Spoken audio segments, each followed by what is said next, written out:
আসসালামু আলাইকুম ওয়া রাহমাতুল্লাহি ওয়া বারাকাতুহু। ছোটবেলায় একটা কথা শুনতাম, গল্পে শুনতাম যে হুজুকে অনেক কিছু মানুষ বলে, অনেক কিছু মানুষ ঢাকে। তো বাংলাদেশটাই আসলে বাস্তবে এখন হয়ে গেছে হুজুকে বাংলাদেশ। যখন শহীদ হাদি ইন্তেকাল করেন, যাকে হত্যা করা হয়, এরপরে অনেক মিডিয়াই বলছিল তখন সে সময় আর কি বিচার চাই, বিচার চাই।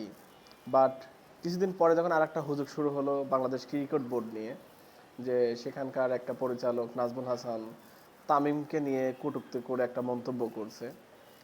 সেক্ষেত্রে সব মিডিয়া তখন ওইটা নিয়ে নিউজ শুরু করছে। তখন হাদি হত্যার কিন্তু বিষয়টা আর হয়নি, কোনো মিডিয়া তখন কিন্তু ঠিক মতো বলেনি যে হাদির হত্যার এরকম বিচার চাই বা হচ্ছে তাদের কি পদক্ষেপ করতেছে বাংলাদেশ সরকার, কোনো কথা কিন্তু তখন আসেনি। তখন কি হয়েছে, নাজমুল হাসান কোথায় গেছে, নাজমুল হাসানকে খুঁজে পাওয়া যাচ্ছে না, নাজমুল হাসান নেই, 3 দিন ধরে বোর্ডে আসছে না, তাকে যোগাযোগ করতে পারছে না তার সাথে। এটা নিয়ে কিন্তু সব মিডিয়া পড়েছিল তামিমকে দালাল বলার কারণে। আর আমরা যারা হচ্ছে সাধারণ মানুষ মন্তব্য করে ফেলি যে না দেখেই, শুধু নাজমুল হাসানকে কিন্তু আমার মনে হয় যে আমি নিজেই চিনতাম না, বা আমার মতো অনেকেই আছে তাকে চিনতো না, কিন্তু তামিমের এই ঘটনা কেন্দ্র করে ওই কটূক্তি করার কারণে কিন্তু সবাই ওনাকে চিনে। এখন উনি মিডিয়া সব সব নিউজের মাঝখানে উনি আছে প্রথমে। তো বিষয়টা এমন হয়েছে যে উনি কিভাবে হচ্ছে তামিমকে মন্তব্য করলো ভারতের দালাল হিসেবে সেটা আমি জানি না, কিন্তু তামিম যে বক্তব্যটা দিয়েছিল সেই সময়, তিনি একবারও বলেনি যে ইন্ডিয়ার সাথে, ইন্ডিয়ার ওখানে যা খেলা উচিত বা খেলা প্রয়োজন ইন্ডিয়ায় গিয়ে, কিন্তু তারপরও তার মন্তব্য পছন্দ হয়নি।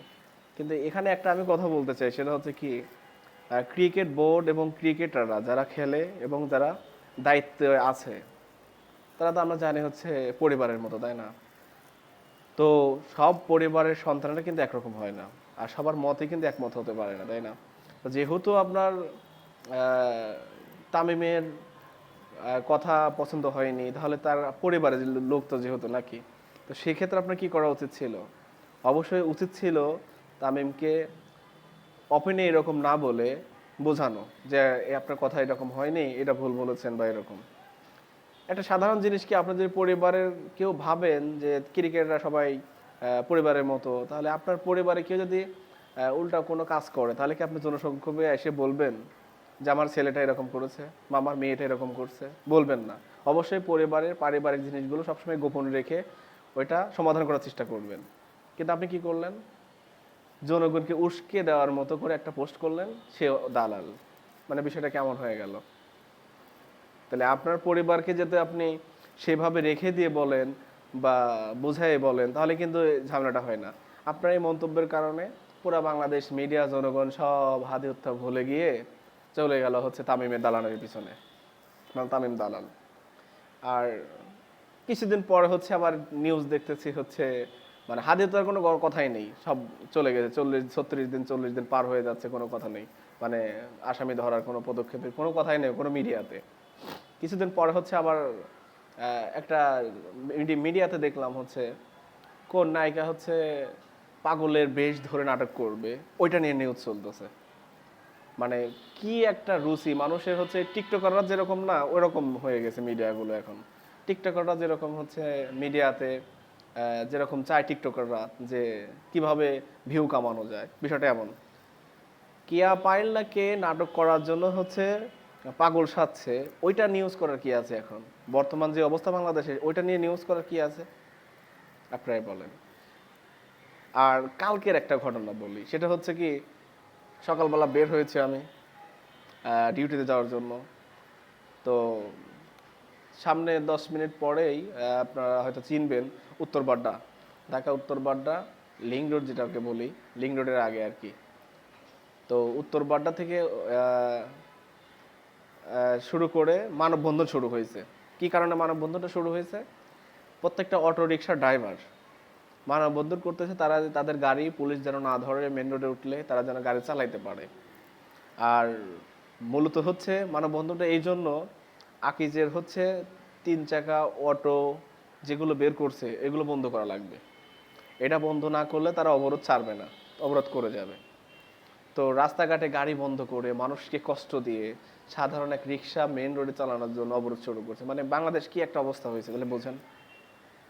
মানে আপনি এমন হয়েছে যে এখন আর কিছুদিন পর দেখা যাবে কি যে ওই ইয়াবাখোর গাঁজাখোর যারা আছে তারা গাঁজা খাওয়ার জন্য কিছুদিন পর অবরোধ শুরু করবে। তারা দাবি থাকবে যে আমরা গাঁজা মদ যাই খাই আমাদেরকে পুলিশ ধরা যাবে না বা আইন থাকবে না ধরার। আর প্রত্যেকটা অটো ড্রাইভার বেশিরভাগই হচ্ছে হানিফ ড্রাইভারের মতো, তাদের কোনো গতিরোধ করার কোনো কিছুই নেই। ওনারা হচ্ছে এমন ড্রাইভার মনে হচ্ছে হানিফ ড্রাইভার থেকে বেশি। আর তারা আবার মানববন্ধন শুরু করছে রাস্তাঘাটে যেন চলতে পারে। এই হচ্ছে বাংলাদেশ। আর সব মিলে একটা জিনিসই ঢেকে যায়, সেটা হচ্ছে মিডিয়াগুলো আসলে যেভাবে কাজ করে মানুষের তো আসলে সত্যগুলো হচ্ছে বেশি প্রচার করা উচিত, বা যেটা হলে দেশের উন্নত হয় সেগুলো প্রচার করা উচিত। কিন্তু মিডিয়াগুলো হচ্ছে এখন যেরকম ভিউ কামানোর জন্য সেটা সত্য মিথ্যা যাই হোক সেটা প্রচার করে দেয়। এখন তামিমের ইস্যুতে যেরকম হয়েছে যে তামিম দালাল, এইটা নিয়ে যেভাবে আসলে ভাইরাল করছে মিডিয়াগুলো যেরকম করে করছে, বা হচ্ছে নাজমুল হাসান যেভাবে করছে, আসলে সবাই ব্যক্তি স্বার্থগুলো করছে। কারণ উনিও হয়তো বা কি কারণে করছে, ভাইরাল হওয়ার জন্য করছে কিনা জানি না, মিডিয়াগুলো ওগুলো নিয়ে বেশি প্রচার করছে, তাহলে তার এত কিছু হতো না। পরিবারের 5 জন ছেলে থাকলে পরে 5 জনের মত 4 রকম হতে পারে, তাই বলে সে দালাল হয়ে যাবে? তা আপনার সন্তান যদি 3টা থাকে, 3 জনের যদি মতে আপনি মিল না পড়ে, তাকে কি আপনি দালাল বলবেন? বলবেন না। তাহলে এইটাই হচ্ছে বাংলাদেশ।